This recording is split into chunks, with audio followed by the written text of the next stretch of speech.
하늘과 땅 차이죠. 애터미를 하기 전에는 뭐 옷을 사 입는다든지 어떤 물건을 산다든지 그러면 가격을 따지고 그랬는데 이제 애터미에서 이제 지금 크라운 클럽에 올라와서 보니까 수입이 매달 몇천만 원씩 되잖아요. 그러니까 옷 같은 것도 돈에 맞추질 않고 내 몸에 맞으면 저 옷이 얼마짜리인들 상관이 없다. 그런 생각을 하면서 옷을 사게 되는 거예요. 경제적인 자유가 이런 거구나. 어느 날은 차를 타고 지나가는데 가능역 앞에 사람이 구름대만큼 모여드는 거예요. 그래서 아니 저 사람들이 왜 저렇게 많지? 그러니까 나중에 들어보니까 출근 시간이었는데 지하철이 고장이 나가지고 그 출근하는 사람들이 다 버스 타고 택시 타고 하려고 도로로 쏟아져 나온 걸 보고 야 나는 얼마나 다행이냐.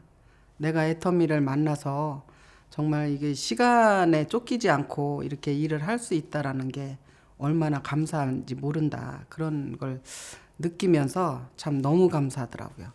안녕하세요. 애터미 크라운 마스터 김영락입니다. 반갑습니다.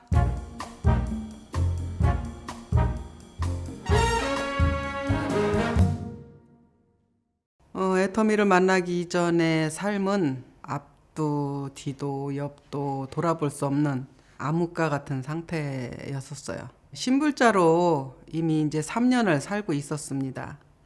그렇게 이제 살다가 했던 일이 카이로프락틱이라는 일을 또 했었어요. 그거는 이제 척추 교정하는 일인데, 근데 이제 그게 한국에 알려지지 않았을 때 배웠어요. 그 시술을 하면은 2, 30만 원 정도는 받았는데, 나 같은 경우에는 기술일도 부족하고, 또 이제 아줌마고, 그러니까 5만 원 받기도 힘들어요. 이게 안 돼요, 생활이. 그러니까 눈을 딴 데로 돌리게 되는 거예요, 자꾸. 그 기술을요 1200만 원 주고 배웠거든요. 2000년대 초면은 엄청 큰 돈이잖아요. 근데도 불구하고 알아주는 사람도 없고 받고 나면은 그냥 시원하다. 그러니까 몸을 만져주면 짧게는 뭐 10분 길게는 3, 40분 그렇게 만져줘야 되는 거거든요. 그렇게 하니까 힘은 힘대로 들고 뭐 5, 6만 원 받아서 하루에 한 명 보기도 힘들고 그런데 그게 어떻게 생활이 되겠어요? 안 되죠. 그러니까 이제 네트워크로 또 눈을 돌리게 되고 하는 거지.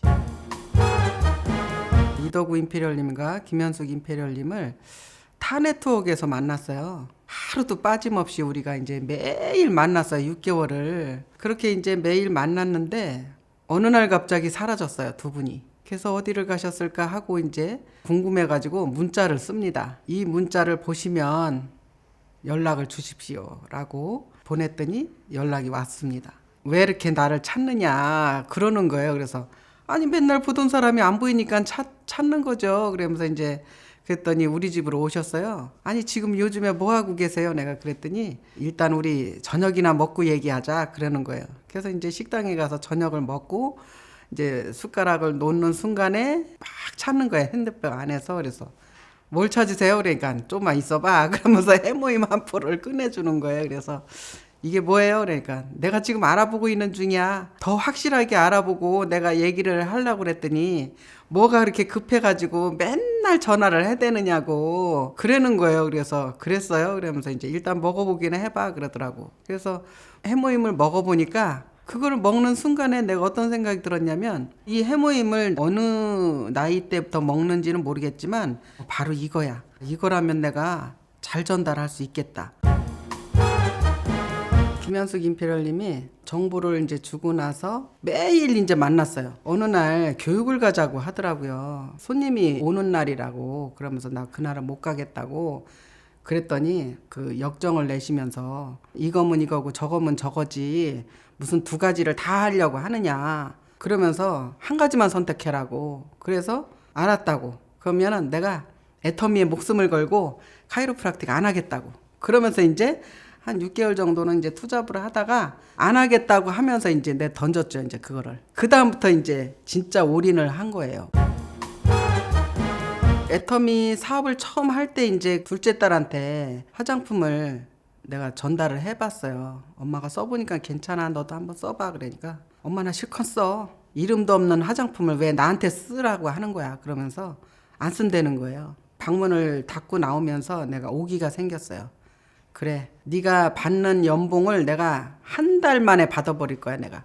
그러면서 이제 오기를 가지고 내가 열심히 했어요. 그랬더니 그게 이제 8년 만에 이루어졌고요.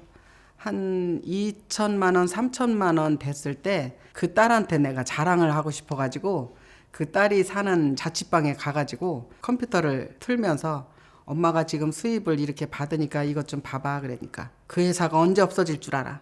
그러면서 안 봐요. 그래서 내가 두 말도 안 하고요. 컴퓨터 얼른 끄고 그냥 얼른 와버렸어요. 그리고 이제 그 다음부터 이제 제가 살던 전세방을 빼고 집을 아예 샀어요. 제가 34평짜리 아파트를. 그때 이제 사고 나니까 엄마가 이렇게 이제 성공한 거 보니까 어때? 그러니까 그때부터 이제 딸들 셋이 너무나 고맙다고, 너무나 감사하고, 너무나 대단하다고 그제서 그렇게 얘기를 하더라고요. 성공 비결이라면은 회장님께서 성공의 8단계 말씀을 하시는데 거기서 이제 꿈을 명확하게 가져라. 그리고 구체적으로. 그리고 간절하게. 그렇게 세 가지를 항상 그렇게 강조를 하시는데 제가 가만히 생각해 보니까 나의 꿈은 부자가 되는 게 꿈이었는데 그래 맞아. 내가 명확하게 부자가 돼야 되겠다는 생각을 하자. 그렇게 이제 하면서 일을 하다가 보니까 파트너 때문에 이제 갈등이 있잖아요. 우리가 뭐 맨날 좋지만은 않잖아요. 근데 이제 내 꿈이 명확하니까 아무렇지도 않더라고요. 그래, 괜찮아. 나는 성공할 거야. 어찌 됐든 나를 무시를 하든 상관없어. 내 꿈이 명확하니까 난 부자가 돼서 시간의 자유, 공간의 자유, 경제적인 자유를 누릴 거니까 그러면서 이길 수가 있겠더라고요. 꿈이 명확하니까. 근데 그 꿈이 명확하지 않고 그냥 흐릿하면요 그걸 이겨낼 수가 없어요. 그래서 저는 그 꿈이 제일 중요하다고 생각해요.